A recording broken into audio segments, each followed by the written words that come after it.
Aujourd'hui, une nouvelle vidéo sur les outils qu'on utilise dans l'atelier de microsoudure ou un atelier de réparation. Et on va parler dans un épisode un peu plus tôt que prévu des alimentations de laboratoire comme celle-ci. Pourquoi on a besoin, comment l'utiliser, on va dire en gros comment l'utiliser et l'utilité d'avoir une alimentation comme celle-ci dans l'atelier. Avant de parler de cela, à prendre bien en compte que si on ne sait pas utiliser un multimètre, ça ne sert à rien d'acheter une alimentation stabilisée comme celle-ci, car on va faire plus de dégâts que de bien dans nos réparations. L'histoire du multimètre, c'est pour une autre vidéo. On va parler de celle-ci, celle que j'ai.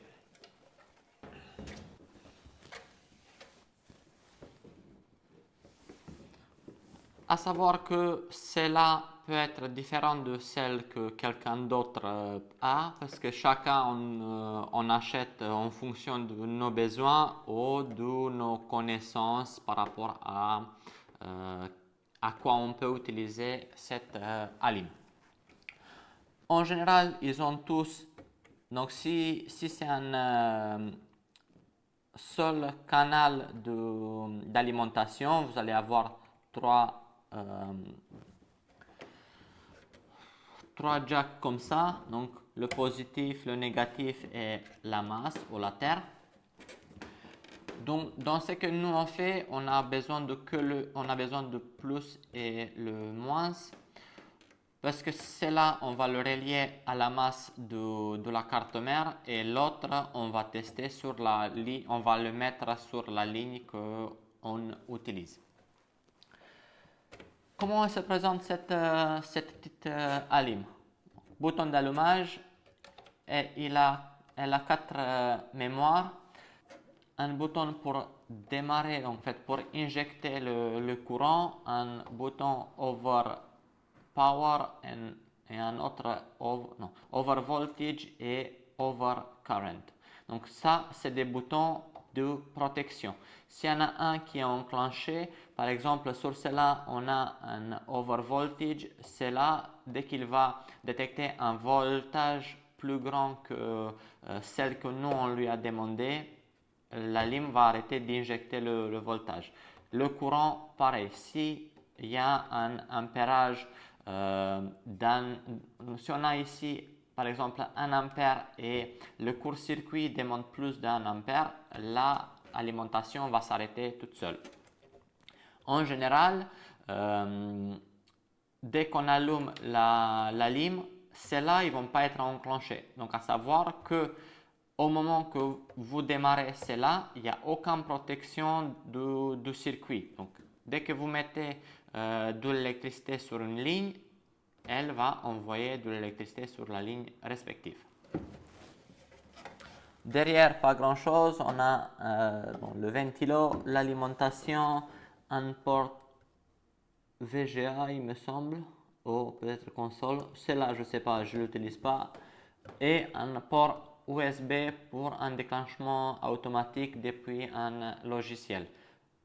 Au jour d'aujourd'hui, je n'ai pas trouvé un logiciel pour ce modèle et aussi je ne l'utilise pas de toute façon, même s'il y avait un logiciel, ça ne m'intéresse pas, ça prend trop de temps pour le faire, pour ma utilisation. Donc, tout simplement, hop.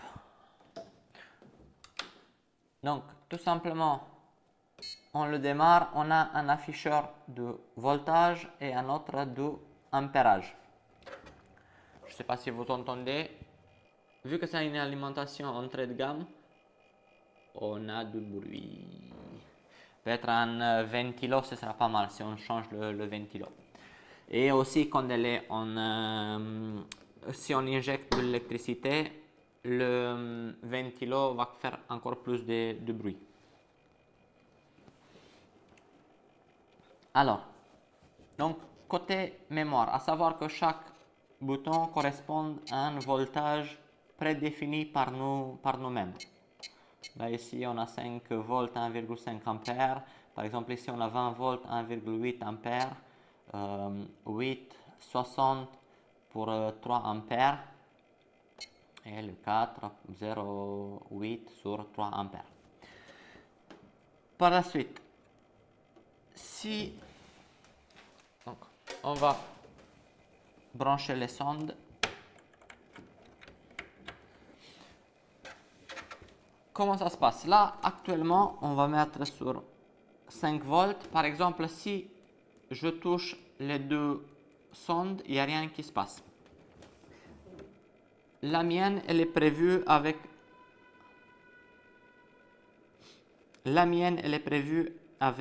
un bouton on-off et c'est là, c'est lui qui va enclencher en fait le courant qui va partir vers les sondes.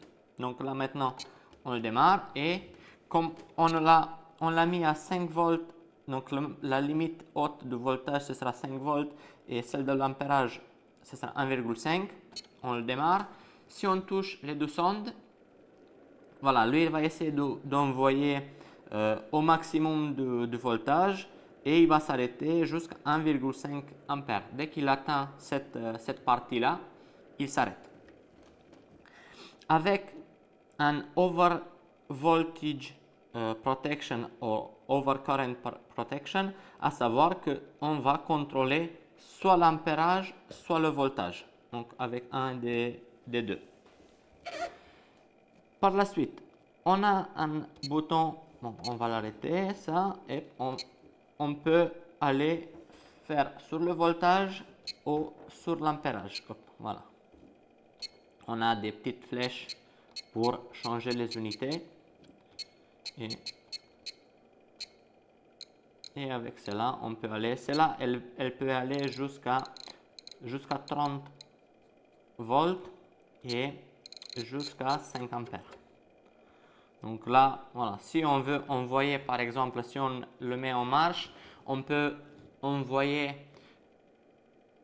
sur les deux sondes 30 volts et 5 ampères. Bah, je ne le conseille pas trop parce que ça va faire des étincelles et aussi on n'a pas besoin dans la réparation, par exemple, des iPhones, on n'a pas besoin à injecter 30 volts à 5 ampères.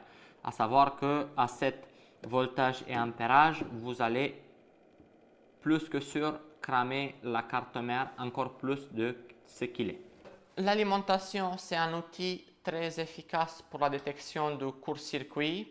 Alors, je vais vous expliquer comment ça se fait. Par exemple, sur un MacBook, on a un court-circuit sur la ligne PPBus G3H. Sur cela, le maximum qu'on voit sur les schémas, c'est 8,6 volts. Donc, côté alimentation, au voltage, on ne va pas dépasser les 8 volts.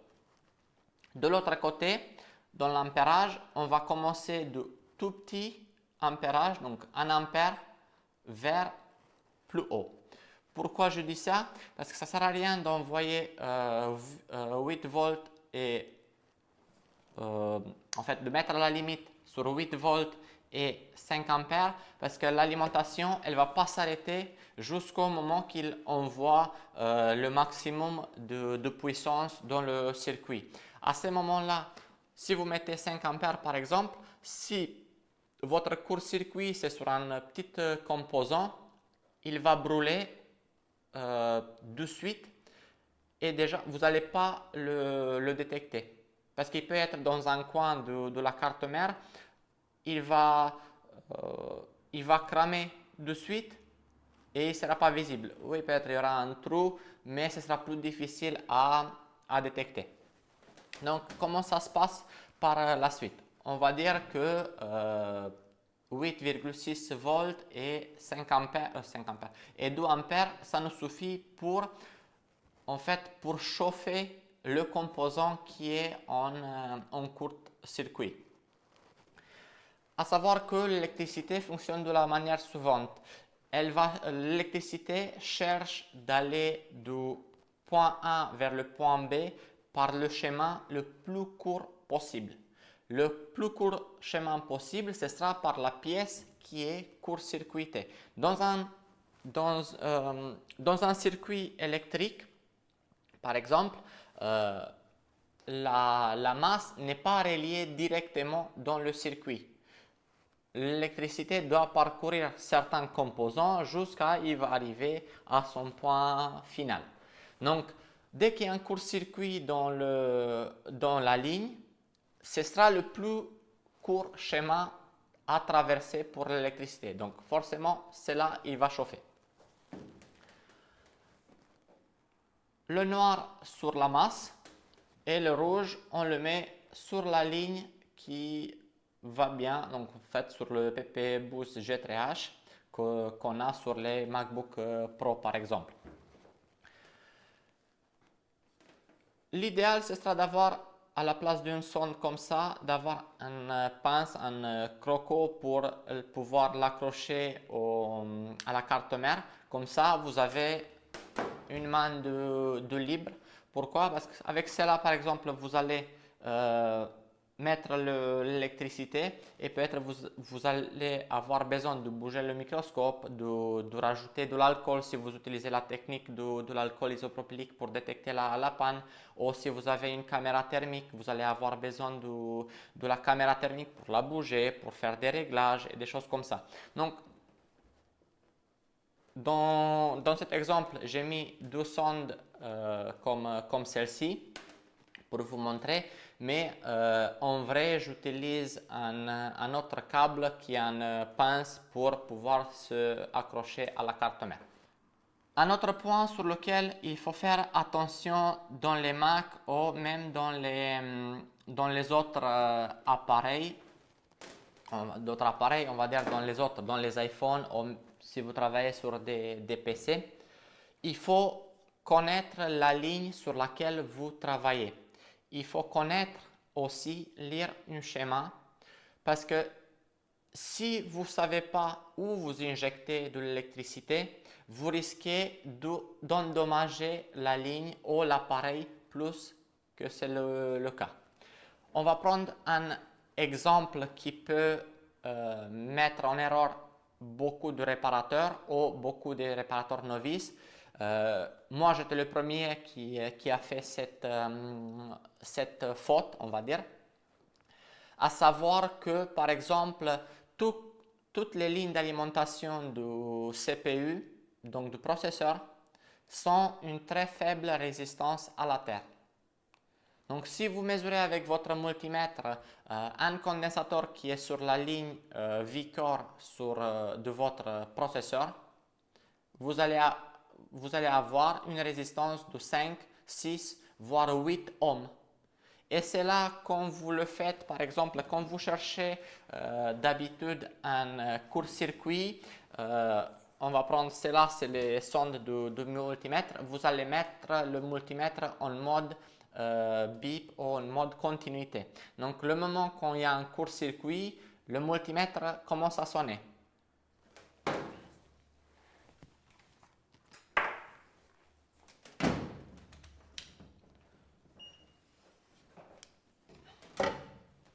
Là, il est en mode continuité.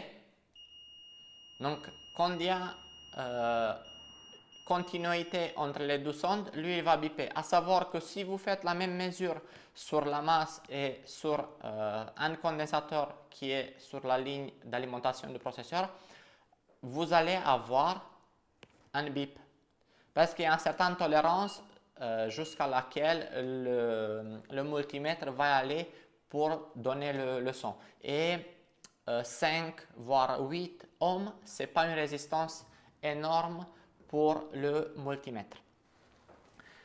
Pourquoi il y a une résistance aussi basse sur ce circuit-là?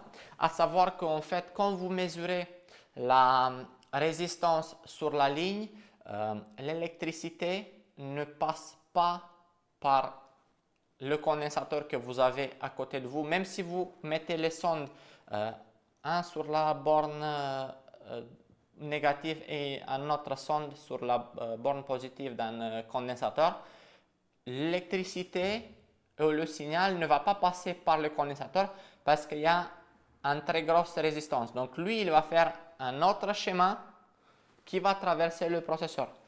Au moment qu'on vous injectez avec l'alimentation stabilisée de l'électricité sur un condensateur qui vous croyez qu'il est endommagé, les 1 volt ou 2 volts ou 3 volts ou 5 volts que vous mettez, ça traverse le processeur. Faites attention dans quelles circonstances vous travaillez avec cela. Toujours si vous avez l'ordinateur d'un client, ne faites pas des tests sur cela parce que vous risquez de faire plus de dégâts que de bien sur l'appareil. Et ce sera dommage de rendre quelque chose irréparable quand ça peut se réparer très facilement. Cette alimentation stabilisée, ce n'est pas quelque chose de très cher. Il y a tout le monde qui peut se le permettre. À savoir qu'une autre utilité qu'on peut avoir pour cette alimentation, ce sera d'alimenter les cartes mères iPhone. Je vous montre. Donc, par exemple, là ici, on a, bon, celle-là c'est fait par Qianli, mais il y en a beaucoup de modèles qui se rassemblent. Donc, vous avez un petit boîtier qui se branche sur les bornes de votre alimentation. Il a un bouton qui va permettre de l'électricité d'arriver ou d'être envoyée et aussi un bouton power. Celui-là, il est fait exprès pour les iPhones en fait parce que vous avez un connecteur batterie, un connecteur dock de charge. Donc le moment que vous appuyez sur le power, il va faire en sorte que vous démarrez la carte mère. Donc dans le diagnostic, c'est très utile parce qu'avec cela, on va l'utiliser aussi comme, on va dire, comme un instrument de mesure. Par exemple, donc on branche une carte mère d'iPhone et par exemple, là, on va le démarrer. On l'a mis sur 3,8 volts, 1,4 ampères. Et comme vous voyez, déjà, sans faire quelque chose, on voit que quelque part sur nos deux lignes, il y a un court-circuit parce qu'il est en 1,3 volts, 1,4 ampères. Donc il y a quelque chose qui est déjà en court-circuit. C'est déjà une moyenne pour faire un diagnostic. On va l'arrêter. Par exemple, pour voir si ça vient du connecteur de charge ou de la batterie. Par exemple, on débranche le connecteur de charge, on remet un peu l'électricité et on voit que c'est sur la batterie qui a un court-circuit. Celle-là, je ne sais pas qu'est-ce qui se passe avec cette carte mère. C'est parmi les cartes mères que j'ai en stock ici pour récupérer des pièces et des choses comme ça. Donc, à savoir aussi que par exemple, si on branche sur un iPhone, on n'a pas besoin d'avoir le châssis. On peut simplement le brancher comme ça. On met un écran, on appuie sur Power, il va démarrer ou il va essayer de démarrer. À savoir que par exemple, il peut y avoir un iPhone qui est bloqué sur la pomme. On ne voit pas autre chose. D'un côté, on va dire de réparation simple. Mais quand on le branche sur une alimentation, on peut voir en fonction de l'ampérage qu'il demande et le voltage qu'il va prendre, on peut se faire une idée des composants ou de quel circuit on va attaquer en premier. Par exemple, il peut rester bloqué sur la pomme, mais il peut être à 0,2 ampères ou comme il peut être à 0,7 ampères. Chaque valeur peut nous donner un indice en plus dans le diagnostic. À savoir que le diagnostic, c'est la partie qui veut prendre le plus de temps. Donc, je parle des outils comme celle-ci dans l'idée que c'est des outils qui vont raccourcir votre temps de diagnostic. Parce que faire une réparation, c'est rien du tout. Remplacer un composant, ça prend 5 minutes grand max. On va dire si on ne parle pas de processeur NAND ou des choses plus compliquées que ça. Mais si il s'agit d'un condensateur qui est en court-circuit, ça prend même pas 30 secondes pour le remplacer. Si on parle d'un Tristar ou deux, ou peu importe, hein, des pouces un peu plus petites, 3-4 minutes et c'est bon. Mais pour arriver à savoir laquelle pièce on remplace, il vous faut des outils. C'est pour ça que je dis chaque fois et j'essaie en fait de mettre l'accent sur comment on trouve la panne, comment faire. Ceux qui vous êtes ici sur la chaîne YouTube et vous êtes aussi dans le groupe Apple on Panne, j'ai l'habitude de poser toujours des questions. Je m'avance, c'est très rare en fait que je m'avance sur un diagnostic. Quand quelqu'un me dit j'ai un iPhone qui reste bloqué sur la pomme, change le NAND, c'est ça. C'est le Tristar. C'est le connecteur de charge. Avant de savoir quelque chose, il faut qu'on demande. Donc, c'est pour cela le diagnostic commence déjà avec le client qui a ramené l'appareil chez vous.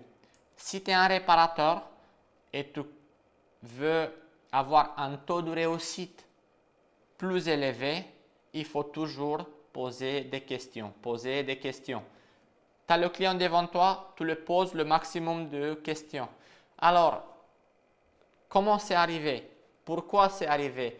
Quels sont les symptômes? Est-ce que vous avez vu autre chose? Est-ce que si vous faites ça, qu'est-ce qui se passe? Si vous faites ça, qu'est-ce qui se passe? Si vous l'avez mis en charge, qu'est-ce qu'il fait?